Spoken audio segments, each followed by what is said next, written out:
स्वास्थ्य ही धन है। अच्छे स्वास्थ्य बिना धन बेकार है। स्वास्थ्य बिना जीवन बेकार है।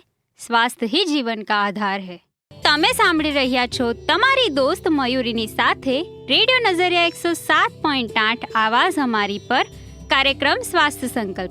કેન્સરનું નામ સાંભળતા જ અનેક લોકોને શરીરમાં ધ્રુજારી થવા લાગે છે। કેન્સર એક એવી બીમારી છે જેની સારવાર કરીને ઠીક થવું બહુ જ અઘરું છે। જો કે આજના આ સમયમાં અનેક લોકો કેન્સરથી પીડિત છે।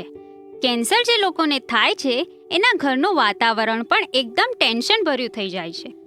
કેન્સરના 100થી પણ વધારે પ્રકાર છે અને આ બીમારી માટે કોઈ ઉંમર નિર્ધારિત હોતી નથી। કેન્સર થવા પાછળ અનેક કારણો જવાબદાર હોય છે। ઘણીવાર મોટાપો, ધૂમ્રપાન અને આપણી બેકાળજીને કારણે કેન્સરનો ખતરો વધી જાય છે।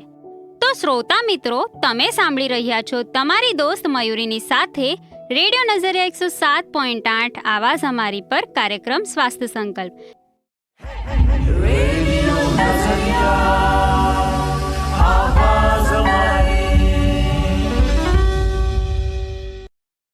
गर्भाशय कैंसर से पीड़ित महिला खुद में कुछ लक्षणों को अनुभव कर सकती है, जैसे कि योनि से असामान्य रक्तस्राव होना, योनि से सफेद पानी आना, पीरियड्स का सामान्य से अधिक समय तक जारी रहना, लंबे समय तक रक्तस्राव होना, उम्र 40 से अधिक होने के बाद भी अधिक रक्तस्राव होना, पेट के निचले हिस्से में दर्द होना।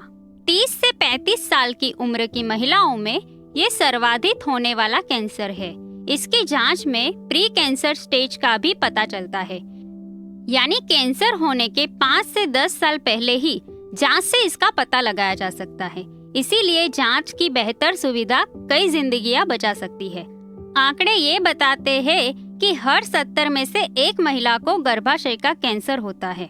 इसका मुख्य कारण समय पर बीमारी का पता न चलना है। गर्भाशय की अंदरूनी परत को एंडोमेट्रियम कहते हैं। इसी एंडोमेट्रियम की कोशिकाएं जब असामान्य रूप से बढ़ने लगती है तो ये एंडोमेट्रियम कैंसर का कारण बनती है।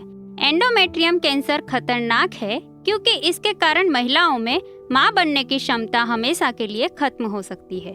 इसके अलावा ये कई अन्य परेशानियों का भी कारण बन सकता है। एंडोमेट्रियम कैंसर को ही गर्भाशय का कैंसर या बच्चेदानी का कैंसर भी कहा जाता है। कैंसर कोई भी हो, इंसान के लिए खतरनाक और जानलेवा ही होता है। कुछ महिलाओं को एंडोमेट्रियल कैंसर का खतरा सामान्य से ज्यादा होता है, जैसे ऐसी महिलाएं जो कभी प्रेग्नेंट न हुई हो, ऐसी महिलाएं जिनका 55 वर्ष की आयु के बाद मोनोपोज होता है। ब्रेस्ट कैंसर के कारण कई बार गर्भाशय का कैंसर भी हो सकता है। ऐसी महिलाएं जिनके पीरियड्स 12 साल की उम्र से पहले शुरू हो गए हो। एंडोमेट्रियम कैंसर से कई लक्षण आपको सामान्य लग सकते हैं। यदि आपको ये लक्षण जल्दी जल्दी दिखाई देते हैं तो बिना देरी किए डॉक्टर से संपर्क करना चाहिए। अगर आपको पीरियड्स के अलावा भी अचानक से ब्लीडिंग होती है या खून के अलावा आपकी योनि से किसी भी तरह का लिक्विड डिस्चार्ज हो रहा है तो ये एंडोमेट्रियल कैंसर के लक्षण हो सकते हैं। ऐसे में आपको जांच करवाना जरूरी है। इसके अलावा आपके पीरियड्स का चक्र लगातार बदल जाना, मोनोपोज के बाद भी ब्लीडिंग होना, ये भी एक एंडोमेट्रियल कैंसर की शुरुआती लक्षण है। ऐसे लक्षण दिखने पर तुरंत गायनोकोलॉजिस्ट के पास जाए।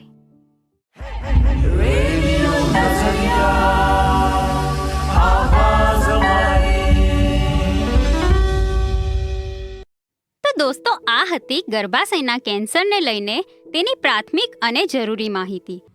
તમે સાંભળી રહ્યા છો તમારી દોસ્ત મયુરીની સાથે રેડિયો નજરિયા 107.8 આવાજ અમારી પર કાર્યક્રમ સ્વાસ્થ્ય સંકલ્પ।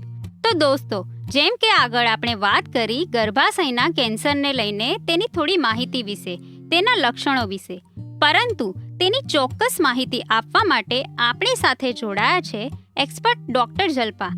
તો ચાલો સાંભળીએ તેમને।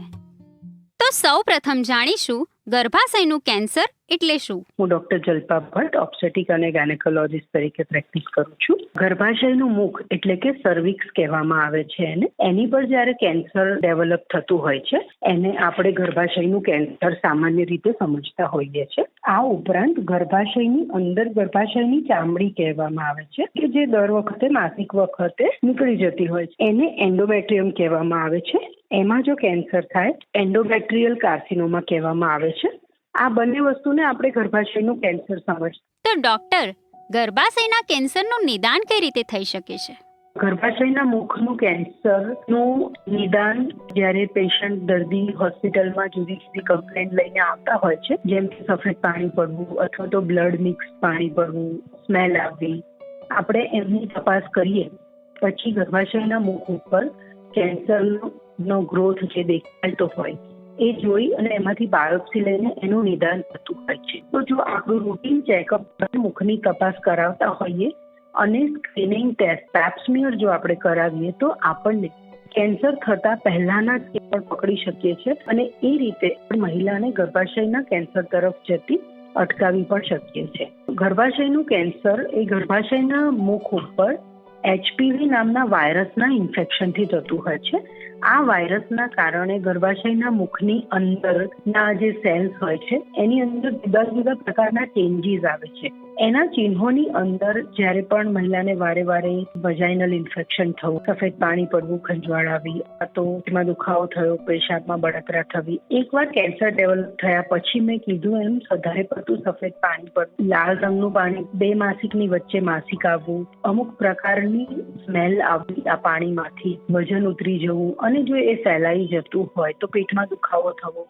જો એક મહિલા ગર્ભવતી હોય અને તેને ગર્ભાશયનું કેન્સર થાય છે તો તે તેના માટે કેટલું ગંભીર હોય છે? ગર્ભાશયના મુખનું કેન્સર પ્રેગ્નન્સી દરમિયાન જો ડિટેક્ટ થાય તો પહેલા આપણે બાળકને ટર્મ એટલે કે બાળક મેચ્યોર થવા દેવું પડે અને બાળકની ડિલિવરી કરાવવી પડે અને એ પછી ગર્ભાશયના મુખ માટેનું જે ઓપરેશન હોય છે તે કરવું પડે. એટલે એ મહિલા માટે ખૂબ જ જટિલ બની જતું હોય છે. ઓફકોર્સ આ ઉંમરે ગર્ભાશયનું કેન્સર થવાના ચાન્સીસ ઘણા ઓછા હોય છે ચાઇલ્ડ બેરિંગ એજમાં, પણ પાછળની એજમાં ગર્ભાશયના મુખના કેન્સરની શક્યતાઓ વધી જતી હોય છે.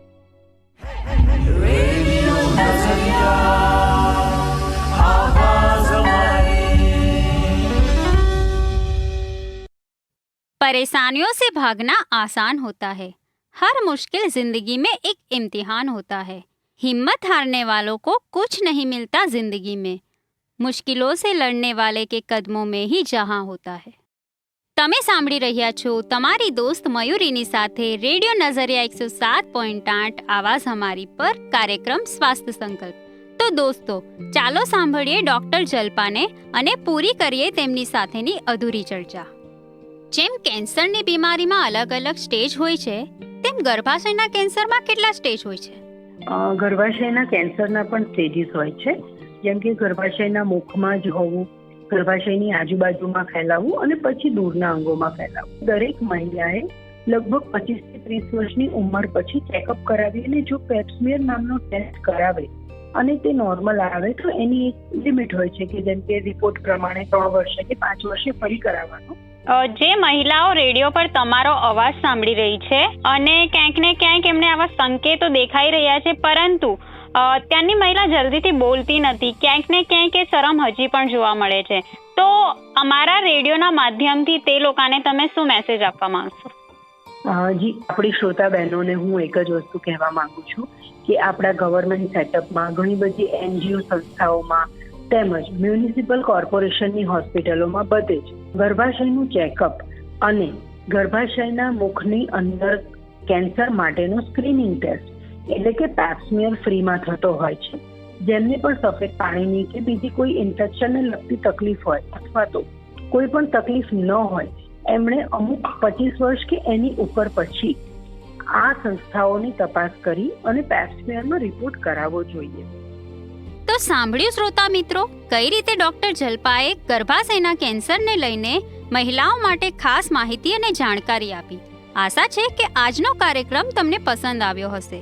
ફરી મળીશું એક નવી સમસ્યાના નિકાલ સાથે. ત્યાં સુધી સાંભળતા રહો રેડિયો નજરિયા 107.8 આવાજ હમારી, તમારી દોસ્ત મયુરીની સાથે.